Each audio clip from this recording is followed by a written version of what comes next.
Okay, looks like I am live. I hope I'm live. Let me check it. You never know. You never know. Yes, I am. Okay, oh, hi guys. For those of you who don't know me, I'm Amna. I'm an A-level and IB chemistry online tutor and an examiner for A-level chemistry. So I'm doing these live streams where we solve exam style questions and I explain stuff. Today we're going to solve paper 1A for HL chemistry. Yes, over the summer I know everyone will be solving chemistry anyways, right? So, well, you can do it with me.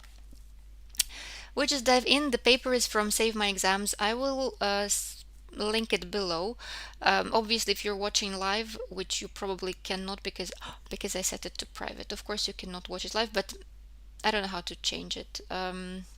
Yes, well, you will be watching the recording anyway. So what you could do is you could solve the paper on your own first, and then watch the stream, or just go ahead and solve it with me. Let's just dive into it. So, okay, first question. Which equation below represents deposition? Paper 1A, HL chemistry. Yeah? Right, so deposition, it's when we go from gas to solid. Yeah, that's opposite to sublimation. So it would be C, yeah, gas to solid. D would be sublimation. A and B are chemical reactions. Yeah, so that's not phase change. Next. In which of the following species are the number of protons, neutrons, and electrons all different? Well, what should we do? Should we just find the number of protons, neutrons, and electrons? Let's do that. So protons, neutrons, electrons. Remember, the number of protons equals to the atomic number. And we go sodium, atomic number is 11. The top number, it's the mass number, that's protons and neutrons together. So neutrons would be 23 minus 11, which is 12, and electrons would be equals to the number of protons, and then because it's plus 1, you subtract 1 electron, so 10 electrons. So obviously A works, yeah, all different. Well, it is A. We can check the rest just to make sure. Yeah, so for aluminium, let's do it real quick. For aluminium, it's 13 protons. Then neutrons would be 27 minus 13, it's 14. Electrons would be equal to the number of protons because it's uncharged. Yeah, that's an atom. So protons and electrons are the same, so not B. Fluorine, number of protons is 9.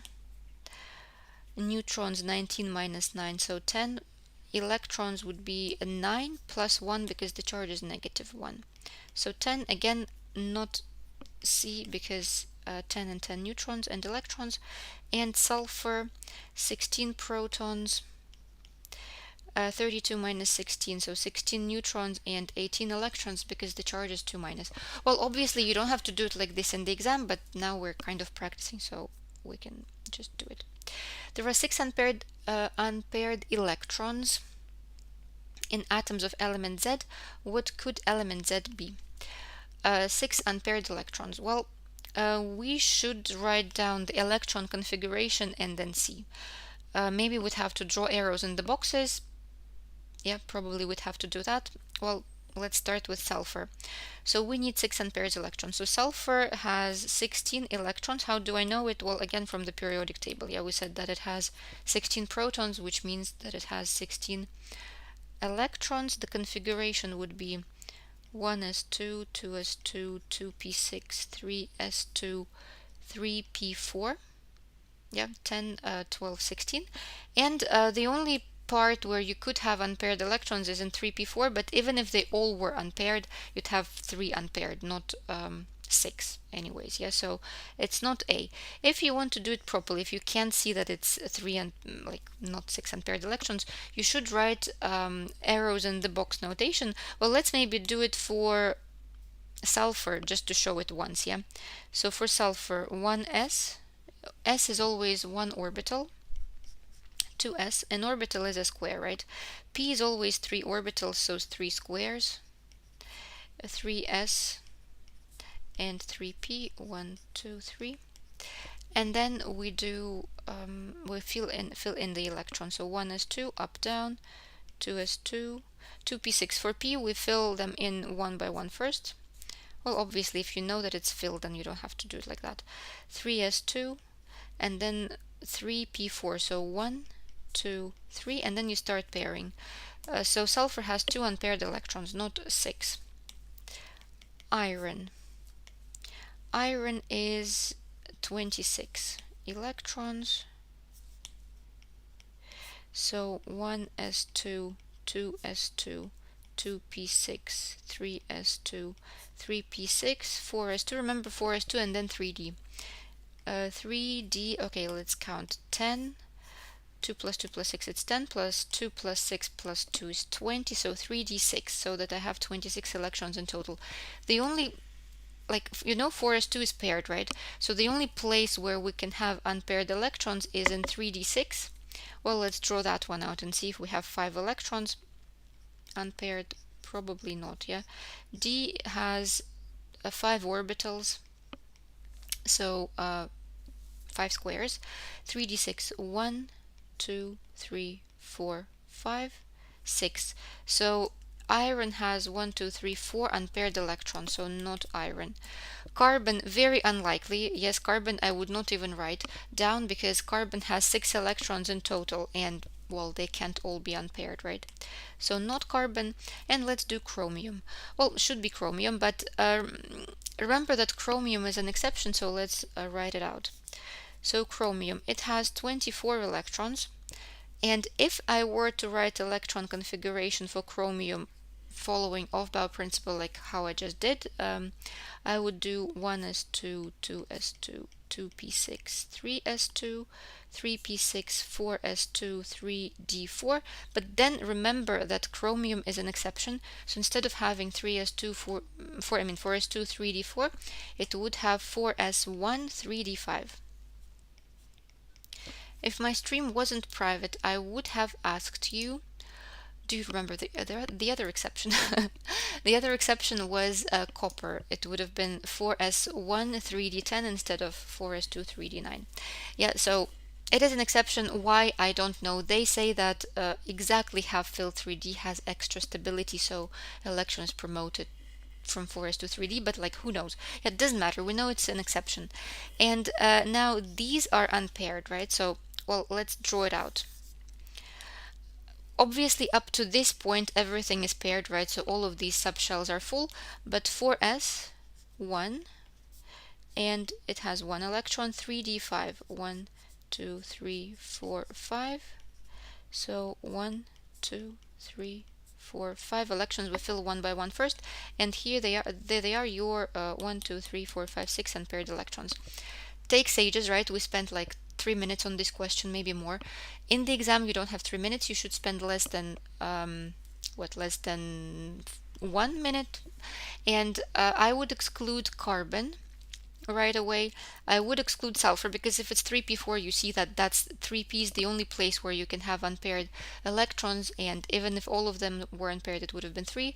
So I would only check iron and chromium. Next one. Okay, a compound of molar mass 92 grams per mole contains 12 grams of carbon, 2 grams of hydrogen, 32 grams of oxygen. What is the molecular formula of the compound? First we find empirical formula, right? So to find empirical formula, we need to find the moles of atoms and take the ratios. That's everyone's favorite.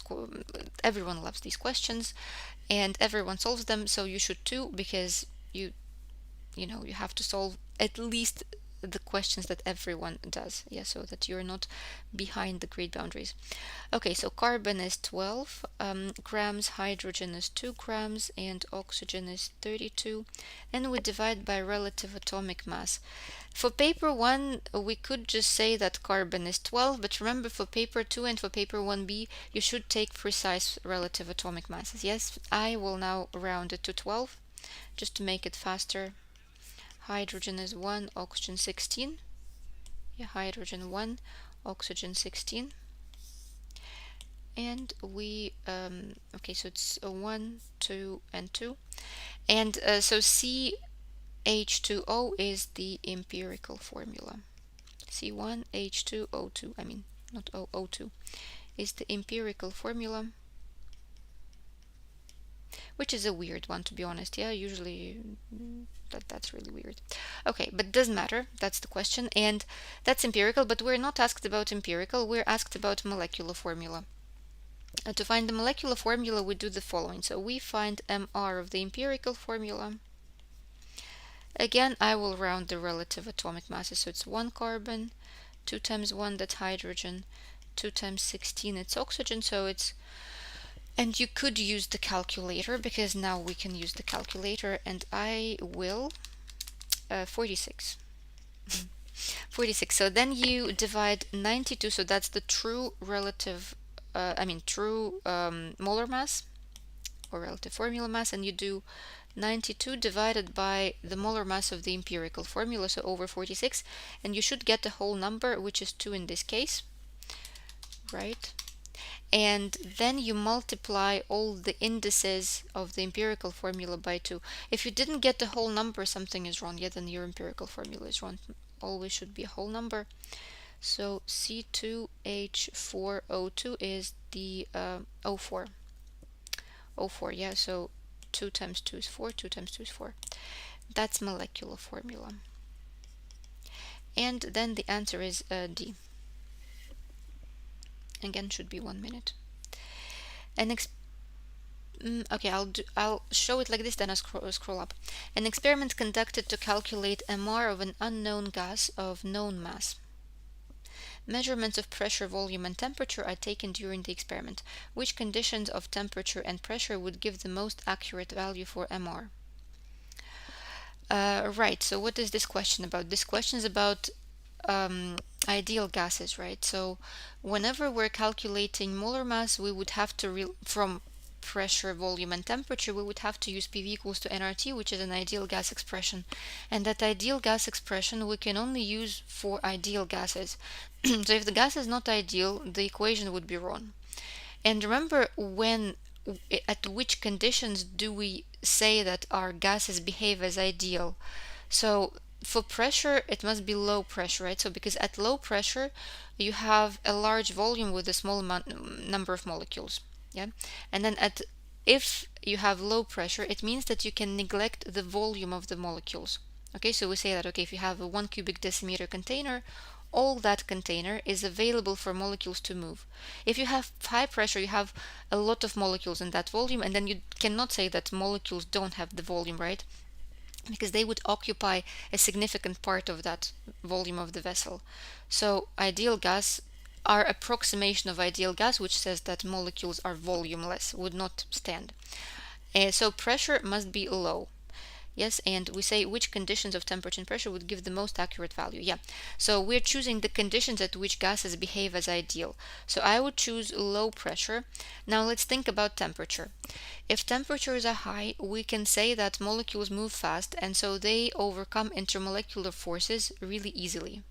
Okay, so at high temperature, we can neglect intermolecular forces, and that's good. That's one of our assumptions. So it would be A, low pressure, high temperature. So these are the conditions when gases behave as ideal.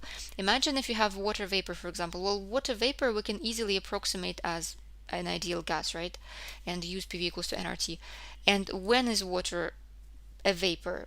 Well, after like above 100 Celsius. So if the temperature is high, water can be approximated as gas. But imagine if you take, I don't know, 20 Celsius or 0 Celsius. Well, does water look like gas? Apparently not. Yeah, and that's when intermolecular forces cannot be neglected. They have such a great impact that they would liquefy or solidify water. Hope that makes sense. If you don't like my explanation, you have to memorize it. Low pressure, high temperature, that's ideal gas conditions. Well, conditions when gases behave as ideal. Okay, what's the correct formulas for the following ions? Everyone's favorite. These you just have to memorize. If you're studying with me, if you're my student, this table is in structure 2 where we do ionic bonding. So you have that, remember the yellow and blue table with all the ions that you have to memorize. It is there. So phosphate is PO43 minus. But you see, if you're choosing between three options of PO4 and one option of PO3, well, it kind of tells you, yeah, not PO3 to minus, and then ammonium NH4 plus, doesn't help. Ethanoate. Ethanoate, it's a derivative of ethanoic acid, so it's CH3COOH is the ethanoic acid, and then remove H, put a minus, that's ethanoate, so that's C then, yeah. This is propanoate. Nitrite, okay, nitrite is not in the syllabus. It would be stated as nitrate 3, yeah. But apparently here you could have figured the answer out based on phosphate and ethanoate, but yes, nitrite or nitrate 3 is NO2 minus. Phosphine can react with hydrogen ion H plus to form a phosphonium ion. Which type of bond is formed in this reaction? Okay, let's see. So it's what can we exclude? We can exclude dipole-dipole forces and hydrogen bonding because these are not, these are like intramolecular, people like to say intramolecular, so basically it's bonds between atoms, right? Oh no, sorry, the other way around. These are intermolecular forces, and we're choosing to have bonds between atoms, right? Because pH3 formed a bond to something else. It's not intermolecular forces, not between the molecules. So that's why I excluded A and D. And now we choose between coordinate bond and ionic bond. Well, obviously it cannot be ionic bond because ionic bond would be formed between metal and non-metal. Here it would be a coordinate bond, and what does it mean? It means that it's just like a normal covalent bond, but in that coordinate or dative covalent bond, both electrons would come from the same element. So if you draw a Lewis structure for pH3, you would see that it has a lone pair. And H plus, what is H plus? If you have hydrogen, well, it has an electron, the only electron. If it loses that electron, it becomes H plus, and it means that it has an empty orbital, right? Right. And this lone pair of phosphorus can form a dative bond to H plus because phosphorus can donate a lone pair, H plus can accept it. That's a coordinate bond. Not different from any normal covalent bond, just if you could see electrons, you would see that both electrons come from the same atom. Next one, which of the following statements about 2-methyl-propan-2-ol are correct?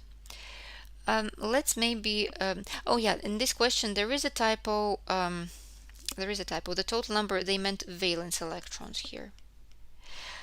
There would be some typos in these. It is still good that we can practice because we don't have any past papers obviously for the new syllabus, and even if we had, it's not allowed to, just do them on YouTube. But so we will practice these questions, and I will just tell you where the typos are. Okay. All right, so that they meant valence electrons. Right, so let's just redraw it, yeah, so that we see better what's happening. I will maybe redraw this as a displayed structure. So CH3, CCH3, OH.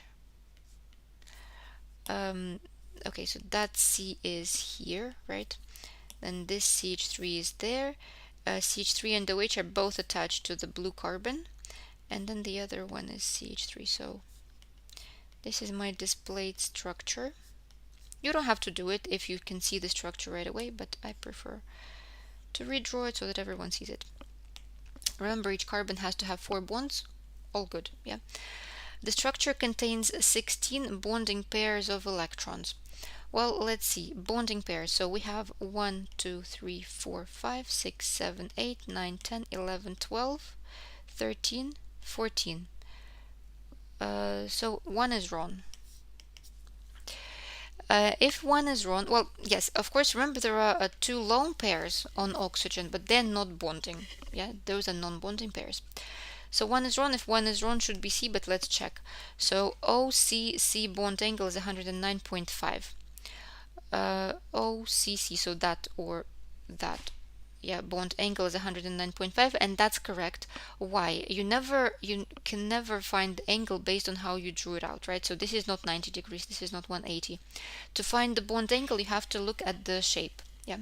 So again, if you're my student, we have the table with all the shapes and bond angles, and to use that table, we need to know the number of bonding pairs and lone pairs on the central atom. So in this system, we have carbon as the central atom, and this carbon, so the blue one, it has 1, 2, 3, 4 bonding pairs, 0 lone pairs, which means that around that carbon, the bond angle is tetrahedral, so 109.5. And if you count the total number of valence electrons, it would be 32, yeah, because we just said that it has 14 bonding pairs, then 2 non-bonding pairs on oxygen, which is 16 pairs in total, and 16 pairs would be 32 electrons. Yeah. Only valence. How they wrote it, it looked like they wanted to calculate all the electrons, and obviously oxygen and carbon have also electrons in the inner shells, which we are not counting. Right. Next one. Well, I'm going quite slowly. I plan to finish like probably we will not have time to do the whole thing, but we will continue next time with this paper. So we'll just do as much as we can in the next like 15 minutes. CH3Cl3, no, CHCl3 and Br2 are both liquid at room temperature due to the existence of dipoles. What dipoles are involved within CHCl3 and Br2? To figure this one out, we have to think about polarity of molecules and intermolecular forces. So we know that when the molecule is nonpolar, it would only have induced dipoles, right? So it would only have London forces between the molecules due to the presence of induced dipoles. So Br2 is nonpolar. How do you know it? Well, because there's only one bond between Br and Br atoms, and that bond is nonpolar. So Br2 is nonpolar. That's why it would only have induced dipoles. So it's not B, it's not C, it does not have permanent dipoles because it's not polar. And CHCl3, it is polar. How do you know it? Well, because the molecule is not symmetrical, right? So if it was CCl4, for example, or CH4, then all dipoles would have the same length. But in case of CHCl3, CH dipole is shorter than CCl, which means that the molecule is polar, and it means that it would have induced and permanent dipoles.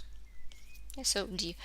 If a molecule, like if it's just simple molecular substance, it would always have London forces, so it would always have induced dipoles, but permanent dipoles would appear only between polar molecules. Okay, so it has like a dipole-dipole intermolecular forces on top of London if a molecule is polar. Next question. What is the correct structure of chloride ion? Right. Well, to solve this question fast, yeah, what do we do?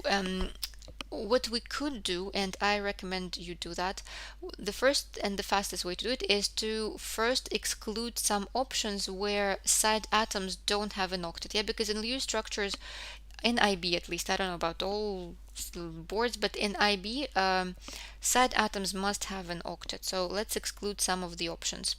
So side atoms are oxygens. Let's see if they all have octets, and the formula was ClO2 minus. So this one, 2, 3, 4, 5, 6, 7, 8, that's an octet. Yeah, so 8 electrons is an octet. That's okay. 1, 2, 3, 4, 5, 6, 7, 8. So A is fine. C is wrong because you see this one, 1, 2, 3, 4, 5, 6. It has 6 electrons around it, so wrong. The rest seem, this is fine. This oxygen is okay. 1, 2, 3, 4, 5, 6, 7, 8, 9, 10. That's wrong. Yeah, so too many electrons around oxygen, it cannot have an extended octet. No 3D subshell, no extended octet. Right, so either C or D then. And then what else we could do is we could check which substances would violate. Well, actually, yes, we don't even have to count the total number of electrons, I guess, because we can also check the number of valence electrons on chlorine. Yes, so obviously dots are electrons of chlorine, so we know that I know you cannot see it. Yeah, now you can see, you can. So chlorine is in group 17, so it has 7 valence electrons. And here in B it has 1, 2, 3, 4, 5. It would have been maybe okay if chlorine was, if for example, we had to lose 2 electrons, but here we have an extra one, right? So B is wrong because the valence number of electrons of chlorine are wrong. And here we have 1, 2, 3, 4, 5, 6, 7. All good. But then you might wonder why oxygen doesn't have 6 here. Yeah, and here it has 6, here all good. But here oxygen has 7 electrons, but it's supposed to have 6. Yeah, because it's in group 17. And that but it's supposed to have 6. Yeah, because it's in group 17. And that extra electron comes from this minus. Okay, so one of these electrons, it's the extra one, which is usually, like strictly speaking, it should be denoted somehow differently. Yeah? So like a triangle, for example. And of course, if we could also draw the Lewis structure and just see, but I would say that the faster way to be would be to first exclude the side atoms which are not octets, yeah, and then check maybe the central atom that it has the correct number of electrons, but keep in mind that it can pick up, yeah, another electron and lose an electron if it's like with a minus. In case of A and B, it was clear what's the correct answer, but sometimes it might not be that straightforward. So A it is, yeah, A is fine. Next question. Which of the following metals have the highest melting point? Would have the highest melting point. All right. Let's think. So, well, obviously there is a trend, right? We know the trend that down the group melting point gets lower because atomic radius gets bigger, so metallic bonding gets weaker. So if we choose between sodium and potassium, it's not potassium. Potassium is lower than sodium. But then between sodium, magnesium, and aluminium, um, we don't necessarily need to know the trend, but we just have to think. So what is metallic bonding? Metallic bonding is electrostatic attraction between the lattice of positive ions and the sea of delocalized electrons, right? So the bigger the charge on the ions and the more delocalized electrons you have, well, obviously the better they attract. And remember that delocalized electrons can only come from the outer shell, right? So for sodium, it's in group 1, which means that the charge of the ion would be +1 and there would be 1 delocalized electron per atom. For magnesium, the charge would be 2 plus because it's in group 2 and 2 delocalized electrons per atom, right? Because it has 2 valence electrons. For aluminium, well, it's 3 plus and 3 electrons per atom. Well, guess who would have a higher melting point? Well, aluminium, right? Because it takes the most energy to break attraction between 3 plus ions and 3 delocalized electrons per atom. You can also memorize it as a trend if you'd like, but remember that only these are metals, right? The rest, like for the rest, the bonding is different, so the logic would be different, right? Because we would be breaking different forces of attraction when we melt or boil them. And next question.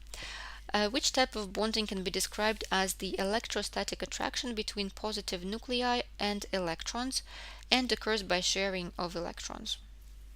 Definitions. Covalent bonding. So hydrogen bonding, it's intermolecular force between molecules. Ionic bonding, it's electrostatic attraction between oppositely charged ions. Metallic bonding, I just said, electrostatic attraction between the lattice of positive ions and the sea of delocalized electrons. Covalent bonding, it is, yes, so electrostatic attraction between the nuclei and electrons in the shared pair, of electrons. So D. Which statement correctly describes the trend in metallic radius in group 1 elements?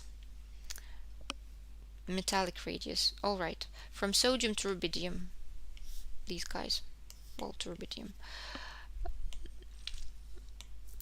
Okay, increases moving down the group, that's a yes, because we know that down the group you increase the number of shells. The more shells we have, the bigger the atom. Atom, right? Metallic radius. Well, metallic radius is what is like atomic radius, I'd say. Increases moving down due to the addition of electron shells. Yes, so radius increases because we add electron shells. Decreases moving down the group due to increase. Well, it can't be right? So 3 and 2 cannot be right at the same time. Or 3 and 1. Which is actually a weird way to to set answer options, but we work with what we have, so 1 and 2 is correct, A. Xylitol is an artificial sweetener used in toothpastes and chewing gum to improve their taste. Okay, good to know. Which functional groups could be produced if oxidized under suitable conditions? Right, oxidation. So Well, if you look at it, it has a bunch of OH groups, and OH groups are alcohols. And alcohols can be oxidized depending on whether it's primary, secondary, or tertiary alcohol. Okay, so let's revise that a little bit. So if you have a primary alcohol, then during oxidation, we would get either an aldehyde or a carboxylic acid depending on conditions, right? So you would get aldehyde if you, this is, my video is covering everything. So you would get an aldehyde if you distill the product, the aldehyde, as soon as it's formed, right? Because if you leave it in the reaction mixture, for example, using refluxing, then you would get a carboxylic acid. So if you want to get a carboxylic acid, you want to heat under reflux with an oxidizing agent. And we have two primary groups. Yes, so this is the primary group, this is a primary group. Primary alcohol, it's the one where, okay, okay, so why is this a primary alcohol? You look at carbon bonded to OH, the blue one. Yeah, so the blue carbon bonded to OH is bonded to two other hydrogens and one other carbon. So if it's bonded to one other carbon, that's primary. Same here. So carbon bonded to OH is bonded to just one other carbon, so it's primary. Now secondary alcohols, which is this one, and that one. Why is the green carbon secondary alcohol? Again, you look at carbon bonded to OH, it's bonded to two other carbons, so secondary. Same for this one. So this OH group is secondary because carbon bonded to that OH is bonded to two other carbons. I hope I'm not repeating myself too much. Okay, from secondary alcohol you can only get ketones. Very straightforward, same conditions, refluxing and, well, with potassium dichromate and acidified conditions. And tertiary alcohols, luckily, no oxidation.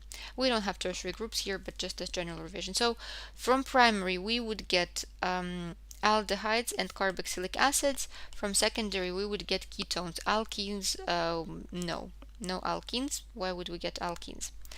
And the answer would be 2, 3, and 4, which is C. You could get an alkene by dehydration, yes, if you remove water, but not using oxidation. At least not oxidation. Yeah, they didn't even say how exactly. Yeah, so not alkenes. Right, well, how many? Let's solve this one. I think it's fine. So G and J are oxides of different period 3 elements. If 1 mole of J is added to water, the solution formed is neutralized by exactly 1 mole of G. What could be identities? Okay, let's read it again. G and J are oxides of period 3 elements. Okay, so these are the options. If 1 mole of J is added to water, the solution formed is neutralized by exactly 1 mole of G. Well, let's just do it in steps. Okay, so J is added to water. So we only have two options for J, SO3 and P4O10. Alright, so if SO3 is added to water, we get H2SO4 acid, and if P4O10 is added to water, we get H3PO4. These are the things that you just have to know. Yes, so if I balance 4, I don't have to balance, but I will because I'm an examiner. I cannot see unbalanced equations. It gives me anxiety. Okay, so 16, 16, right. Then what else do we do? So we know that it's either one of these acids, and then that acid would be neutralized by exactly 1 mole of G. So nothing happens to G, right? Okay, so for A, the reaction would be then Na2O and H2SO4 gives you Na2SO4 and H2O, and it is balanced, so A looks right. Yeah, because 1 mole of J is added to water, we got 1 mole of that, so 1 mole of this is neutralized by exactly 1 mole of Na2O. All works, so I would say it's A, but let's do B just to see if, maybe just to check. Yeah, so for B, what would we do? We would do Na2O with H3PO4 now, right? H3PO4, and you would get Na3PO4. By the way, why is it Na3PO4? Well, because sodium is in group 1, so it has a charge of +1. PO4 has a charge of 3 minus, which you know from that table that I mentioned before in structure 2 in ionic bonding, or from acid and bases reactivity 3 topic when you need to memorize some of the acids. Yeah, so you would know it. If you don't know it now, you would know it by the end of the syllabus anyways. And then you crisscross, right? So 3 goes here, 1 goes there. So that's why it's Na3PO4 and H2O. Yeah, well, and that has to be balanced, right? So it's 2, 3, 2, and then what is it? 6, so 3 H2Os.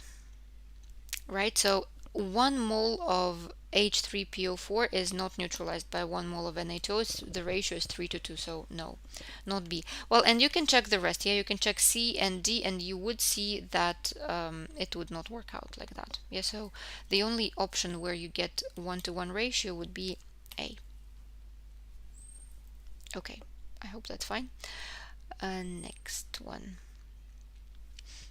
Okay, let's do this question and then I'll let you go, and next time I will just continue. So that's almost, it's 40 questions, so we're not even halfway through, but well, it is what it is. I'm a bit slow in explaining. An element is found in group 1 of the periodic table below lithium and sodium. From this information, it is likely that the element is a metal with element found in group 1. Okay, so below lithium and sodium, so these guys, yeah. It is likely that the element is a metal with a high melting point. No. Group 1 elements have low melting point, so especially it's below sodium, so it would be less than sodium. And sodium, it's already quite shady. Yeah, it melts. It can melt even if the temperature is too high in the solution when it's dissolved in water. So not A, not C, because of the melting point. And reaction with water reacts vigorously, definitely vigorously with water down group 1. Reactivity increases because electrons are lost easier. I don't know if you can hear the squeaking, it's the bird. Yeah, so there's nothing I can do. My cat is working on it. Okay, so that was a joke. I don't let her catch birds.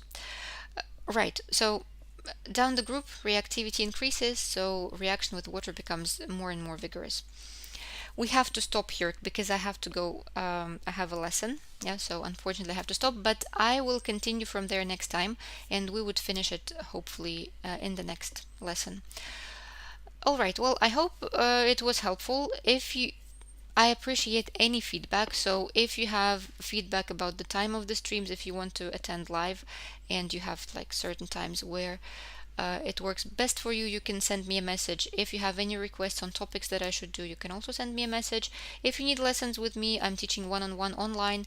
Depending on how many lessons you think you need, you can book me on different platforms. If you need a one-off lesson or like less than 5, you can book me on Sherpa. If you want regular lessons and want to have a regular slot, for example, for the academic year, you should book me through Preply. All the links are below, and I hope to see you in the next lesson.